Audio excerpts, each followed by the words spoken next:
ദൈവം ആരാണ്?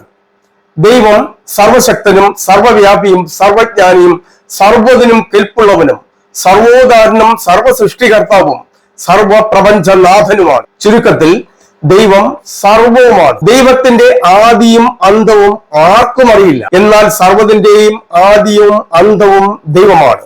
ദൈവത്തെ ഒന്ന് സങ്കല്പിക്കാൻ കൂടി മനുഷ്യന്റെ ബുദ്ധിക്ക് കഴിയുകയില്ല. കോടാനുകോടി സൂര്യന്മാരായി പ്രപഞ്ചത്തിൽ മിന്നുന്ന നക്ഷത്രങ്ങളുടെയും അവയ്ക്ക് ചുറ്റുമുള്ള ഗ്രഹങ്ങളുടെയും ഉപഗ്രഹങ്ങളുടെയും കണക്കെടുക്കുവാൻ പോലും മനുഷ്യന് കഴിഞ്ഞിട്ടില്ല.